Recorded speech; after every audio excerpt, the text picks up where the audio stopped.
You see the assault weapon bans in places like New York City, where they want to outlaw any normal gun, like say an old-fashioned Colt .45 pistol, the kind that was invented in 1911, because it has an ammunition capacity of 7 rounds, and they say you should only be able to have 6 rounds, and anything more than 6 makes it an assault weapon in their infinitely elastic definition. Well, also the term assault weapons always entertain me because, you know, the M1 Garand, what our grandfathers used to fight the World War II, this big old heavy piece of wood, technically is no different than these mean plastic-looking guns that scare everyone. They have a detachable magazine.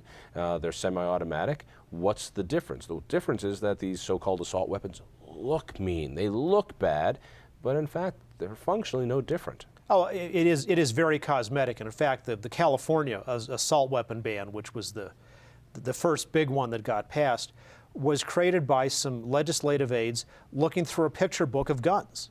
And they would say, oh, that looks bad, that's okay.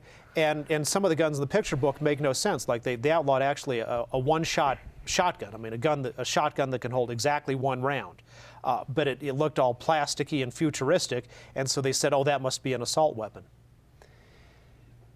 This is where emotion kicks in. I mean, even you look at the M16. The M16 is a 50-year-old, going on 60-year-old model gun. It's not a new futuristic gun. This is an old gun created in the early 1960s.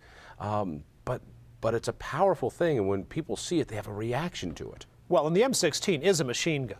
Right. Then the whole the civilian version of that is the AR-15. Well, the genius of the gun prohibition movement was to confuse the two, because these so-called assault weapons that are the big controversy are just like every other gun. If you press the trigger 1 time, you get 1 bullet. If you want another bullet, you got to press the trigger again, and that's the opposite of a machine gun, where if you just press the trigger and keep your finger tension, bullets will come out continuously with no further action. It's got a much higher rate of fire. Exactly, and that's the term assault rifle was actually invented in World War II for a particular type of battlefield rifle, which could, as you say, fire automatically. None of the guns that are in this assault weapon controversy can fire automatically. And to own an automatic gun, you've got to go through a licensing process that's and you have to pay very a pretty complex large and fee. expensive. It's very difficult to get a fully automatic. It's not impossible, but it's difficult. It's not a real issue. But when it comes to the salesmanship of the anti-gunners, take, for instance, zero tolerance laws in schools. You touch on this on the book as well, that we have zero tolerance, particularly after Columbine. Anything that looks like a weapon, anything that is an image of a weapon, is not tolerated. Why isn't that a good thing? Because it ends up being a form of bullying. You know, these laws, again, they're passed to say, well, you know, somebody's bringing a gun to school. We should, you know, have a strong reaction to that, which is appropriate. Of course, sometimes when you say there's no exceptions, then you end up expelling somebody who didn't even really bring a functional gun, but maybe it's something for their ROTC program. It's exactly what happened here in Denver, where a rifle, what do they call it? The girls who do rifling, not the twirling. Right, and it's not even a functional gun. It was a piece of wood. Right, it can't fire a bullet. You know, it doesn't work as a gun. But it's not a gun. It used to be a gun until all the working parts in it were welded shut. Right. And you know, permanently inoperable. But as I talk about in the book, you have cases of what amounts to bullying by teachers and principals. So you have a kid who plays with a finger gun on the playground like that.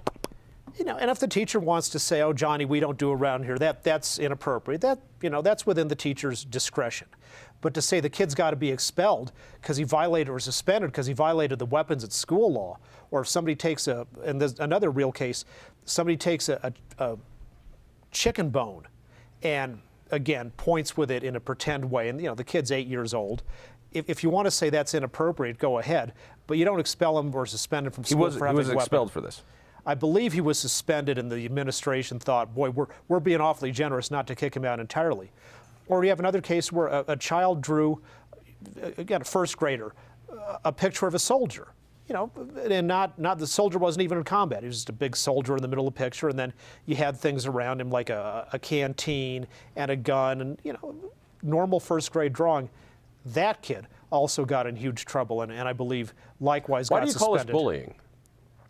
Because bullying, it's not just something that happens at schools. You can see it in primate behavior. If say the baboon troop is under stress for some reason, what they'll do is they'll pick out one of the runts, make that runt a scapegoat, and go beat up on the runt just to relieve their own tensions for the rest of the troop. And so when school administrators and teachers are under stress for whatever reason, they're using zero tolerance to, in effect, beat up on the runts themselves, to punish a child for drawing a picture of a soldier. These schools are not only zero tolerance zones for this stuff, which means you can't have freedom of expression. You can't draw a picture of a gun. So we're trying to teach kids to, instead of acting out their anger, sometimes to journal out their anger. And when they write something down, they've now broken a zero tolerance law. But there's also a zero tolerance law that we will not allow guns on campuses or even beyond campuses.